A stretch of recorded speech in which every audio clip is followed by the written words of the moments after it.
नमस्कार। A. सलतेकर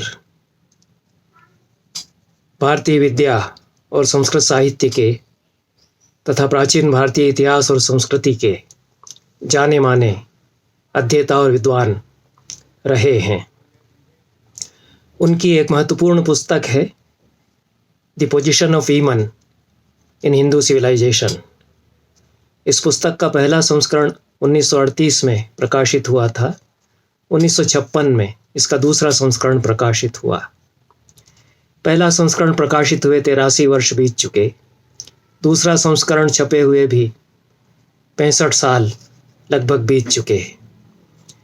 अभी तक यह पुस्तक भाषा और साहित्य के अनेक पाठ्यक्रमों में निर्धारित की जाती रही है और प्राचीन भारतीय इतिहास और संस्कृति के छात्रों के अध्येताओं के लिए तथा वहाँ के स्नातक और स्नातकोत्तर पाठ्यक्रमों के लिए तो यह एक अनिवार्य पुस्तक रही ही है। अभी तक इस पुस्तक का हिंदी में अनुवाद नहीं प्रकाशित हुआ था। प्रोफेसर गणेशी लाल सुथार संस्कृत के जाने माने विद्वान हैं। भारतीय दर्शन के वे प्रामाणिक अध्येता हमारे बीच में हैं। विशेष रूप से न्याय दर्शन के, प्राचीन न्याय के एक अधिकारी विद्वान के रूप में उनको जाना जाता रहा है। जोधपुर विश्वविद्यालय में प्राध्यापक वे रहे हैं। सागर विश्वविद्यालय में भी प्रवाचक के रूप में कुछ काल वे रहे हैं। जोधपुर विश्वविद्यालय के मधुसूदन ओझा प्रकोष्ठ के वे निदेशक भी रहे हैं। न्याय दर्शन पर तथा मधुसूदन ओझा की वैदिक मीमांसा पर उनके अनेक ग्रंथ हैं। उन्होंने कुछ कार्य जिज्ञासुओं के लिए, सामान्य पाठकों के लिए और विद्यार्थियों के लिए भी किए हैं और वे स्तुत्य कार्य हैं। उन्हीं में से एक कार्य उन्होंने हाल में ही जो किया वह अल्तेकर साहब की किताब का हिंदी अनुवाद है। कुछ वर्षों के अथक परिश्रम के द्वारा ये अनुवाद तैयार किया गया। लगभग 360 पृष्ठों की इस पुस्तक का अंग्रेजी से हिंदी में, और यह पुस्तक जो अभी अभी प्रकाशित हुई है हमारे सामने है। यह अल्तेकर की the position of women in Hindu civilisation पुस्तक का अनुवाद, हिंदू सभ्यताओं में नारियों की स्थिति, इस नाम से। यह अल्तेकर साहब के कार्य की विशेषता यह है कि ऋग्वेद से लगा करके 1956 तक भारत में स्त्रियों की जो स्थितियां रही हैं उनकी वे प्रामाणिक रूप में विवेचना करते हैं। वैदिक संहिताओं से उद्धरण देते हैं। रामायण, महाभारत और पुराणों से प्रचुर संदर्भ वे देते ही हैं और धर्मशास्त्रों का तो उन्होंने अध्ययन इस दृष्टि से विशेष रूप से किया ही है। दूसरा, उनकी जो विशेषता है उनके अपने निरूपण की कि स्त्रियों के प्रति उनके चित्त में बड़ी सहानुभूति रही है। उनके अधिकारों के प्रति वे सचेत हैं और उन्हें न्याय प्राप्त हो, इस दृष्टि से वे आज के प्रसंग में भी विचार करते हैं। आज के संविधान के संदर्भ में विचार करते हैं और वे यह भी विचार करते हैं कि धर्मशास्त्रों की कौन कौन सी ऐसी व्यवस्थाएं हैं जो स्त्रियों को न्याय दिलाने के लिए आज हमारे लिए उपादेय हो सकती हैं। संपत्ति में समान रूप से भागीदारी, इसको लेकर के, विधवाओं के विवाह को लेकर के, पुनर्विवाह को लेकर के जो व्यवस्थाएं हमारे धर्मशास्त्रों में दी गई हैं उनको आज के संदर्भ में किस प्रकार से उदारतापूर्वक ग्रहण किया जा सकता है कि स्त्रियों को न्याय प्राप्त हो सके, इस पर भी वे विचार करते हैं। और किस प्रकार से पुरुष प्रधान समाज में स्त्रियों की स्थिति क्रमशः चिंतनीय होती गई है, यह तो इसका प्रतिपाद्य है ही। और वे यह बताते हैं कि बलात्कार मध्यकाल के पहले तक प्रायः नहीं था। अपवाद स्वरूप कोई आतताई कभी जोर जबरदस्ती करते हों, वह बात अलग है। भ्रूण हत्याएं हमारे यहाँ प्रचलन में नहीं थीं। वैदिक काल में, रामायण महाभारत के समय में, इतिहास काल में, यह भी मध्यकाल के बाद प्रचलन में आने लगी।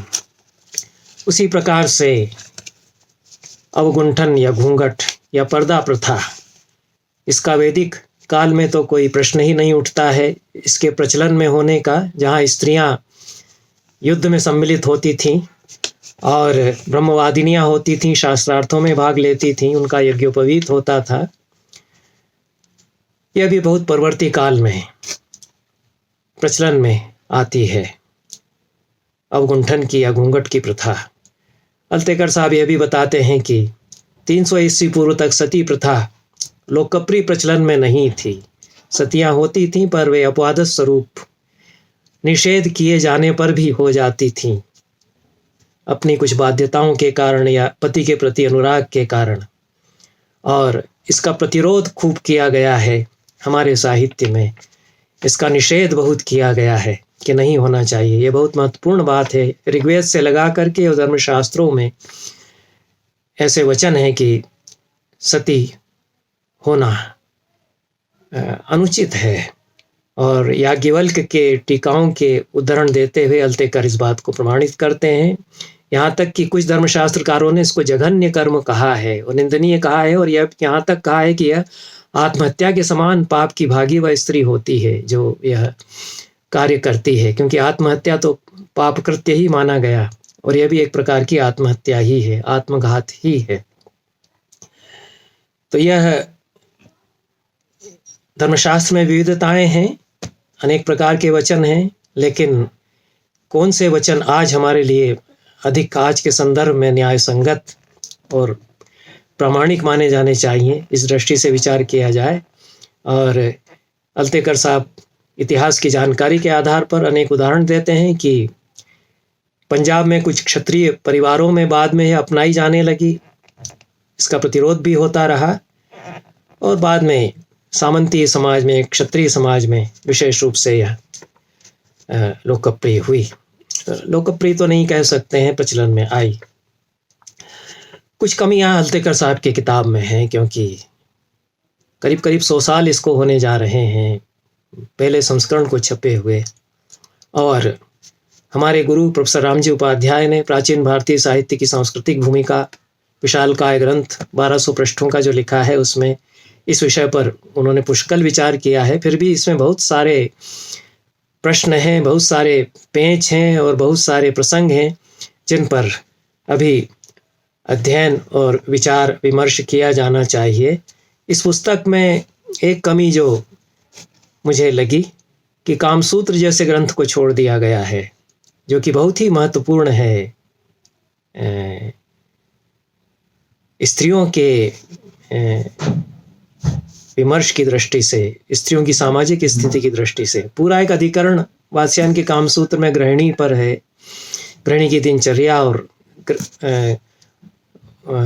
उसके कर्तव्य और अधिकारों की मीमांसा करते हैं। विवाह पर विस्तृत विचार उन्होंने किया है और वैश्विक वेश्याओं की स्थिति पर तो बहुत विस्तार से उन्होंने प्रकाश डाला ही है और बहुत यथार्थ दृष्टि से, प्रखर दृष्टि से, मर्मभेदी दृष्टि से वात्स्यायन विचार करते हैं स्त्रियों को लेकर के। और जैसा अल्तेकर साहब की एक सहानुभूति है, उनकी भी बड़ी सहानुभूति स्त्रियों के प्रति है, नारियों को उनका न्यायोचित दिलाने के प्रति है। विशेष रूप से वेश्याओं को जिस प्रकार से प्रताड़ित किया जाता है, उस पर उन्होंने बहुत कुछ कहा है और अंतःपुर के जीवन पर उन्होंने बहुत कुछ कहा है। नाट्यशास्त्र का भी कोई संज्ञान अल्तेकर साहब ने नहीं लिया है, उसमें भी कुछ अध्याय इसी तरह के हैं।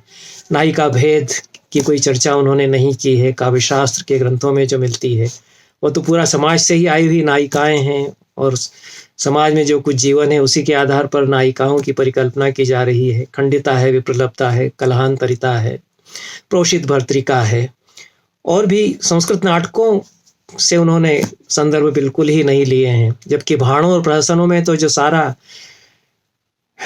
यथार्थ है हमारे सामाजिक जीवन का और स्त्री के जीवन का और स्त्री के जीवन की विडंबनाओं का भी प्रकरण छूट जाते हैं यदि, तो फिर कैसे आप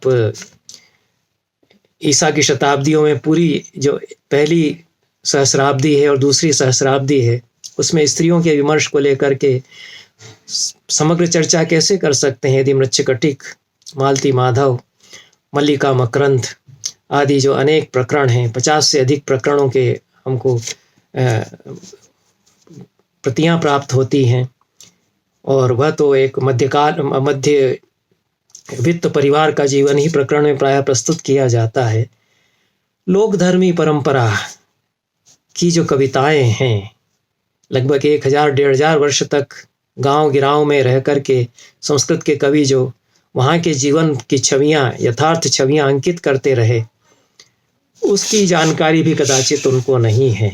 और उसमें तो मजदूर स्त्रियाँ, जो दिहाड़ी पर काम करने वाली स्त्रियां हैं, उनका जीवन, जो एकदम दरिद्र परिवारों की स्त्रियों के जीवन की विडंबनाएं, उनका संघर्ष, इस पर बहुत मार्मिक श्लोक हैं। और वह यथार्थ जीवन जो स्त्री का है, जो लगभग 1500 वर्षों तक संस्कृत साहित्य के लोग जीवन से जुड़ी हुई काव्य परंपरा में अंकित हुआ, उसका संज्ञान उन्होंने नहीं लिया। कुछ इतनी न्यूनताएं हैं। इसके चलते हुए भी विद्यार्थियों के लिए, भारतीय संस्कृति और प्राचीन इतिहास के अध्येताओं के लिए और आधुनिक इतिहास के, मध्यकालीन इतिहास के अध्येताओं के लिए भी यह एक प्रामाणिक पुस्तक है, एक बड़े विद्वान के द्वारा लिखी हुई। और प्रोफेसर गणेशीलाल सुथार जी ने अथक परिश्रम से इसका अनुवाद किया है। बहुत ही सुपाठ्य अनुवाद उन्होंने किया है। उन्होंने स्वयं भी विचार किया है अल्तेकर साहब के अनेक प्रसंगों पर, विशेष रूप से नथ प्रचलित में थी या नहीं। यह तो पी.के. गोडे भी बहुत प्रमाणों से प्रतिपादित करते हैं कि नथ भी मुगल काल में, मध्यकाल में ही प्रचलन में आती है और 9वीं शताब्दी के या उसके बाद प्रचलन में आती है।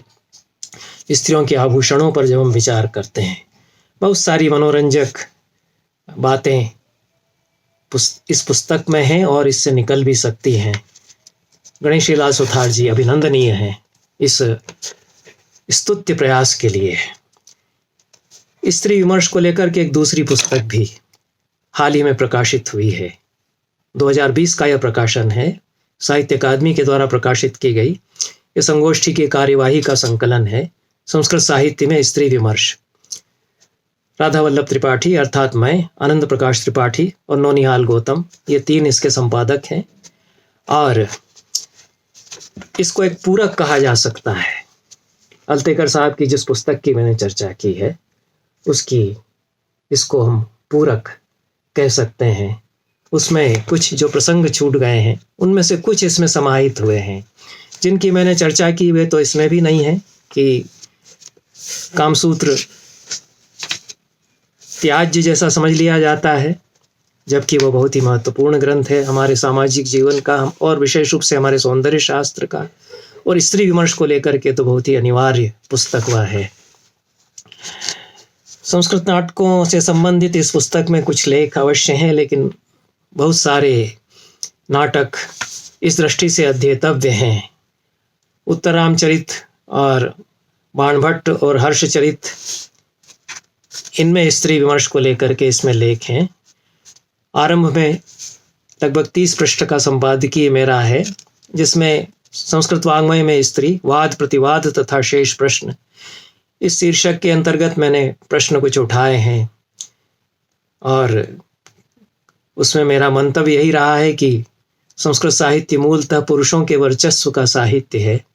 उसमें स्त्रियों के स्वर आते हैं, उठते हैं, और प्रायः हाशिए पर छूट गई आवाज़ें स्त्रियों की उसमें हम सुनते हैं।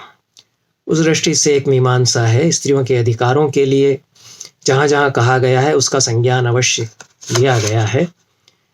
महत्वपूर्ण इसमें एक विवेचन जानी मानी विदुषी प्रोफेसर शशि प्रभा कुमार का है, स्त्री विमर्श की वैदिक पृष्ठभूमि, और उन्होंने काफ़ी पूर्ति की है जो कुछ छूट गया है अभी तक के विवेचन में। स्त्रियों के जीवन को लेकर के वैदिक संहिताओं से जितनी जानकारी हमको उस समय की मिलती है, उस संदर्भ में नौनिहाल गौतम का भी इसी विषय पर लेख है। वैदिकोत्तर साहित्य पर अनेक लेख हैं स्त्री विमर्श को लेकर के।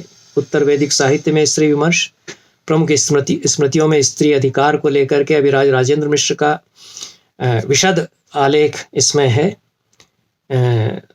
16 पृष्ठों का। और धर्मशास्त्रों में स्त्री को लेकर के तो और भी 2 लेख हैं।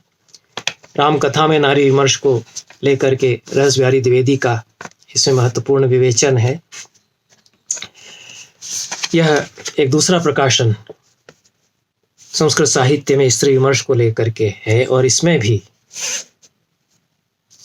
आज के संदर्भ में स्त्री की स्थिति पर पुनर्विचार करने की प्रेरणा हमको प्राप्त होती है। धन्यवाद।